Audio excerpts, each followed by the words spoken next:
Hello everyone, welcome back education BEd tutorial. तो आज हम बायो का लेसन प्लान नंबर 10 देखेंगे।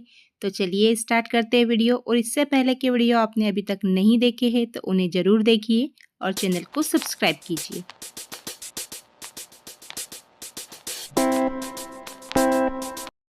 पाठ योजना बनाते समय सबसे पहले हमें पाठ योजना क्रमांक, लेसन प्लान नंबर डालना है। इसके बाद सामान्य जानकारी, छात्र या छात्राध्यापिका का नाम, आपका जो भी नाम है, कक्षा, आप कौन सी कक्षा के लिए प्लान तैयार कर रहे हो, 8th 9th 10th 11। फिर विषय, तो आज का हमारा विज्ञान विषय, जीव विज्ञान पर हम लेसन प्लान बना रहे हैं। दिनांक, आप किस दिनांकों को प्रेजेंटेशन दोगे, कालांश, अवधि, ये सारी सामान्य जानकारी फिल करने के बाद अब हम हमारा प्रकरण लिख लेते हैं। तो हमारा जो टॉपिक है वह है भोज्य पदार्थों में मिलावट। नेक्स्ट स्टेप है हमारा सामान्य उद्देश्य। सामान्य उद्देश्य के सामने हमने पूर्वानुसार लिखा है, क्योंकि जो पहले के प्लान थे हमारे, वहाँ पर हमने पहले ये सारे सामान्य उद्देश्य लिख लिए थे। और आपके कॉलेज में जिस भी पैटर्न में लेसन प्लान बनाया जाता है, तो आप यदि सामान्य उद्देश्य हर लेसन प्लान में लिखते हो तो पहले के लेसन प्लान से देख सकते हो।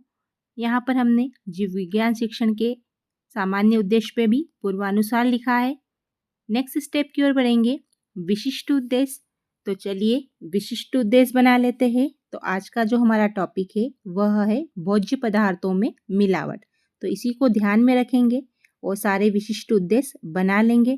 तो यहाँ पर हम ब्लूम टेक्सोनॉमी के अकॉर्डिंग जो 6 पॉइंट है, 6 बिंदु है, ज्ञानात्मक, बोधात्मक, प्रयोगात्मक, विश्लेषणात्मक, संश्लेषणात्मक और मूल्यांकन, इन्हीं बिंदु पर दो दो विशिष्ट उद्देश्य तैयार करेंगे।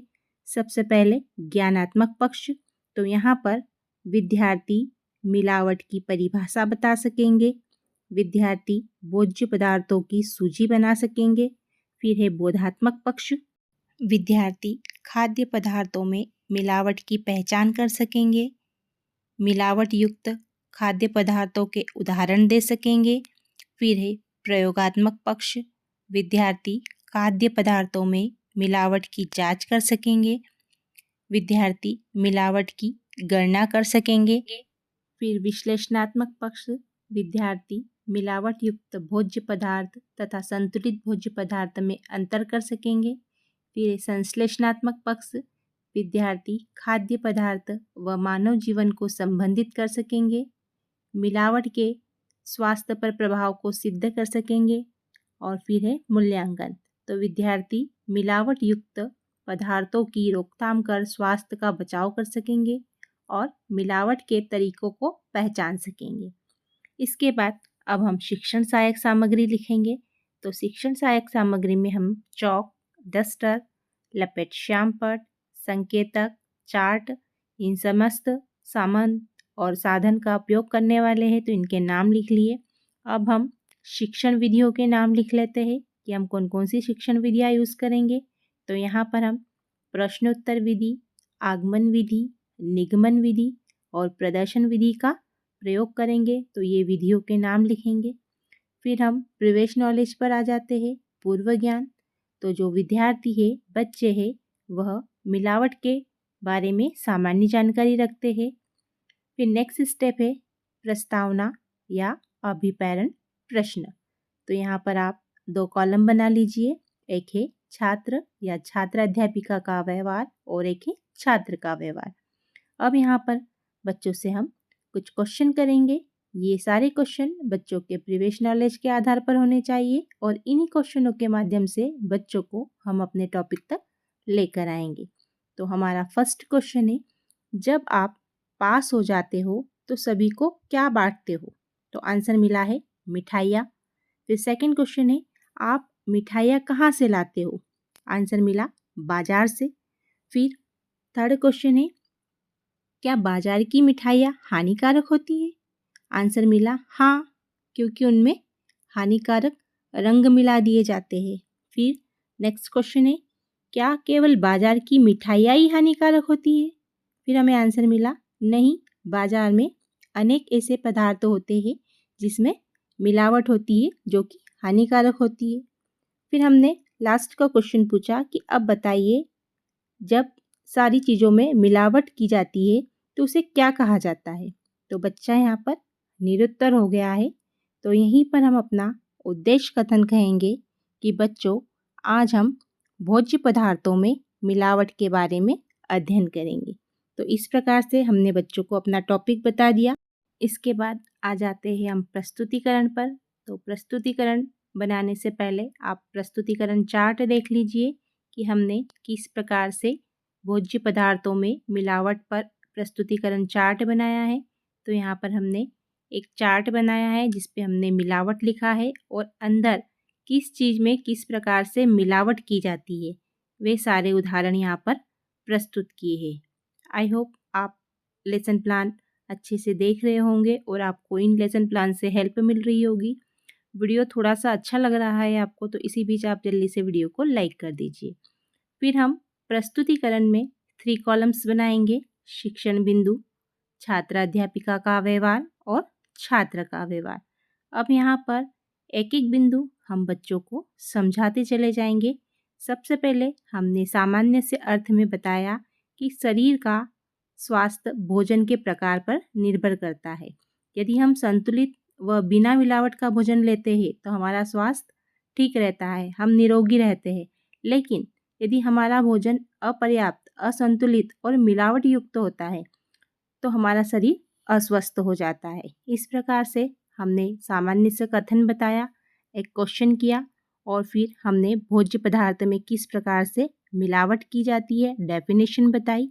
फिर हम आगे बढ़े और बच्चों को किन किन खाद्य पदार्थों में किस चीज़ की मिलावट की जाती है एक एक कर हमने बच्चों को बताया। तो सबसे पहले हमने दाल के बारे में बताया कि दाल में किस प्रकार की मिलावटें की जाती है। तो यहाँ पर कंकर, तिनके या जंगली पौधों या बीजों को मिला दिया जाता है। फिर दूध की मिलावट के बारे में बताया, तो दूध में पानी और स्टार्च मिला दिया जाता है। ठीक वैसे ही घी और मक्खन में भी स्टार्च, चर्बी या वनस्पति घी मिला दिया जाता है। फिर मावे के अंदर सोख्ता कागज और स्टार्च मिला दिया जाता है। तेल के अंदर बनावटी रंग या सस्ते तेल मिक्स कर दिए जाते हैं और अनाज के अंदर मिट्टी, कंकर, भूसा या पुराना अनाज, बीज आदि मिला दिए जाते हैं। काली मिर्च के अंदर पपीते के बीज मिला दिए जाते हैं। हल्दी में पीसी हुई ईंट मिला दी जाती है और जो धनिया होता है उसमें लकड़ी का बुरादा मिला दिया जाता है। मिर्च में पीसी हुई ईंट या लकड़ी का बुरादा मिला दिया जाता है। चीनी में स्टार्च और महीन सफ़ेद रेत मिला दी जाती है। ये सामग्री विभिन्न प्रकारों से मिलावट कर दी जाती है। फिर हमने भोज्य पदार्थ की मिलावट से होने वाले प्रभाव के बारे में बताया कि जब भोज्य पदार्थ में किसी प्रकार की मिलावट होती है तो इसका सीधा असर स्वास्थ्य पर पड़ता है जो कि हानिकारक होता है। इसी बीच बच्चों से हम क्वेश्चन भी करते चले जाएंगे। आगे चले, फिर हमने प्रस्तुतिकरण में नेक्स्ट बिंदु बच्चों को रोकथाम बताया कि यदि भोज्य पदार्थों में किसी प्रकार की मिलावट है या मिलावट होती है तो हमें इसके लिए किस प्रकार से रोकथाम करनी चाहिए। तो यहाँ पर हमने विभिन्न प्रकार से बताया है कि जब भी हम कुछ सामग्री खरीदें तो सबसे पहले उस सामग्री की जो भी डिब्बे पर लेबल या डेट लिखी है उसे अवश्य चेक कर लें। और किस प्रकार से हम परीक्षण कर सकते हैं, तो यहाँ पर लैक्टोमीटर द्वारा दूध का घनत्व मापकर या किसी भी वस्तु की किस प्रकार मिलावट की है ये हम देख सकते हैं। तो इस प्रकार हमने प्रस्तुतिकरण कंटेंट बनाकर तैयार कर लिया। अब हम नेक्स्ट स्टेप पर आ जाएंगे। तो हमारा नेक्स्ट स्टेप है पुनरावृत्ति प्रश्न। तो ये सारे प्रश्न हमारे विशिष्ट उद्देश्य के आधार पर बनते हैं। तो यहाँ पर हमने 5 प्रश्न किए हैं। पहला प्रश्न है खाद्य पदार्थों में मिलावट का परीक्षण उदाहरण द्वारा समझाइए। सेकंड क्वेश्चन है मिलावट की रोकथाम के लिए क्या क्या किया जाना चाहिए। थर्ड क्वेश्चन है मिलावट की परिभाषा बताइए। फोर्थ क्वेश्चन है मिलावट का मानव स्वास्थ्य पर क्या प्रभाव पड़ता है। फिफ्थ क्वेश्चन है मिलावट की वस्तुओं की सूची बनाइए। ये हो गया हमारे पुनरावृत्ति प्रश्न। अब हम कक्षा कार्य देंगे बच्चों को। तो कक्षा कार्य में बच्चों को हमने रिक्त स्थानों की पूर्ति करने के लिए कहा है।